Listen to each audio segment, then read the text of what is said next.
Thanks for taking some interest in even watching our videos for SoilOptix. So like Zach said, I'm Trevor Thornton.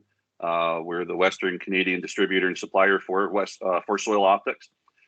Today, we're just going to go through kind of an intro and background, a little bit of the SoilOptix to kind of get partway through the process. In part two, we're going to dive more into the map side of it and allow you to split it up a little bit so it's not as time consuming for you, so you can watch them pretty quick. So let's dive in. So about me, I've been 19 years an independent consultant. We've been doing variable rate for 19 years.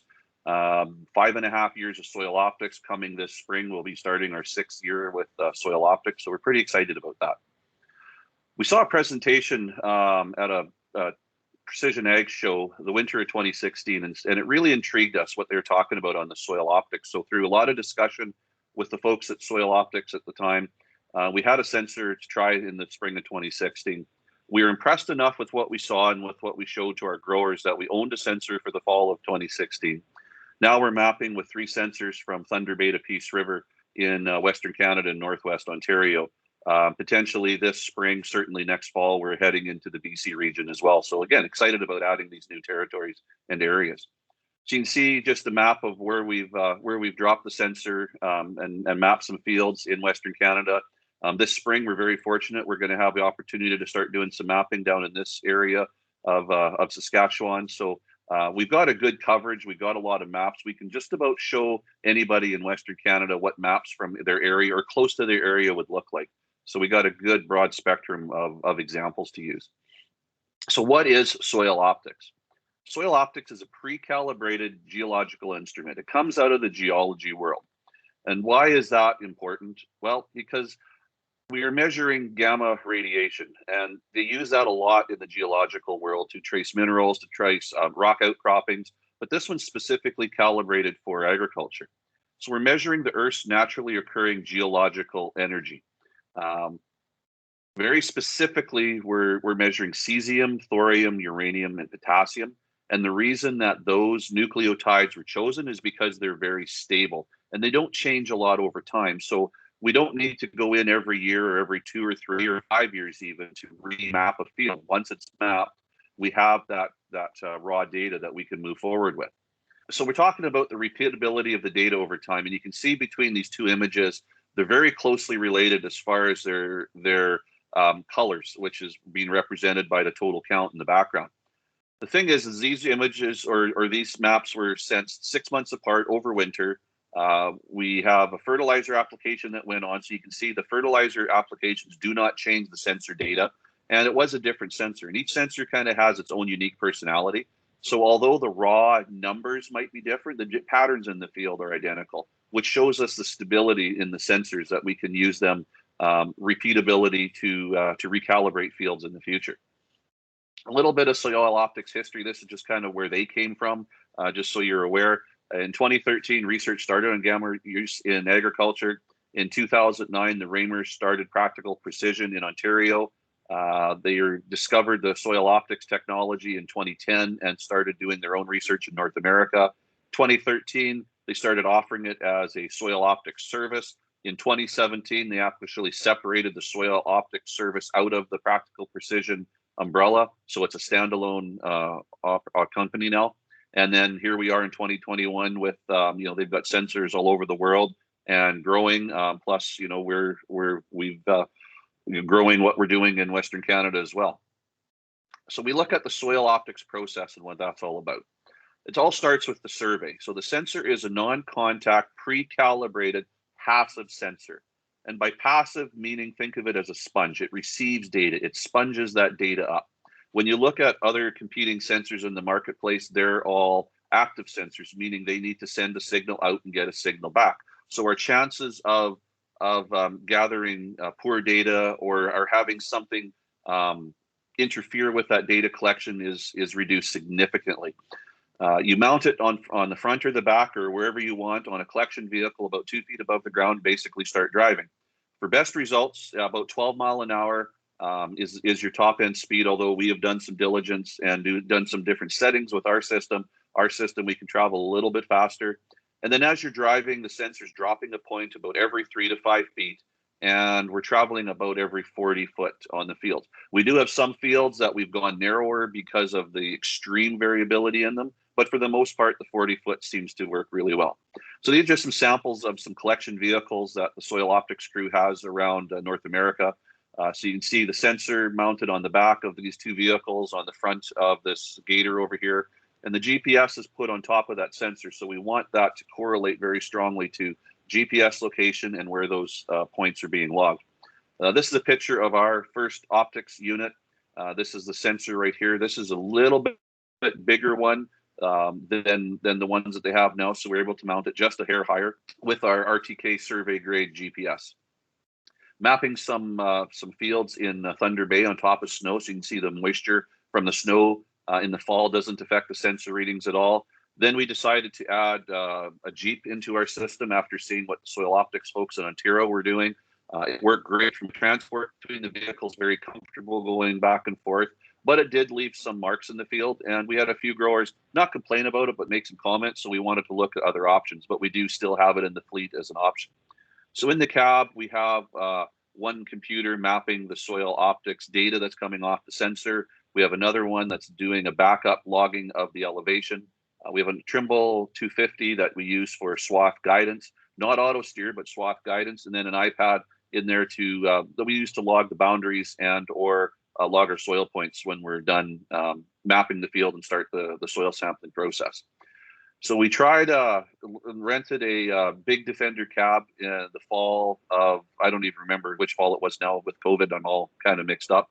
But here's that sensor, and I'm glad we had it for this year because winter kind of set in on us. So it does keep us nice and warm, but it was a very expensive venture. So what we've moved to now is Maverick Trails. They're a small compact unit, very comfortable to sit in. They have heaters inside. We can open up the windows and get some fresh air through. And they leave hardly a track in the field. Most growers don't even know we've been in their field. So we've eliminated the tracks that growers were concerned about. Because it's so small and light, we can get closer to areas where they might be wet. Certainly traveling over some peat bogs, our likelihood of getting stuck is now slim to none. And it works really well, and it's kind of more of an affordable thing to go in our system. Earlier, I mentioned looking at RTK survey grade elevation. Well, this is some RTK elevation from a popular VR company that's out there, and you can see every pass in the field. And when we processed another field for the same grower who shared his data and presented him with it, he says, "My land's not terraced." We said, "Well, we know, but when you're using a subpar RTK system, you're not going to get good elevation. So be careful what you're paying for out there." Then he says, "Well, I got VRS. I'm gonna send you that data from my combine and let's see what it does."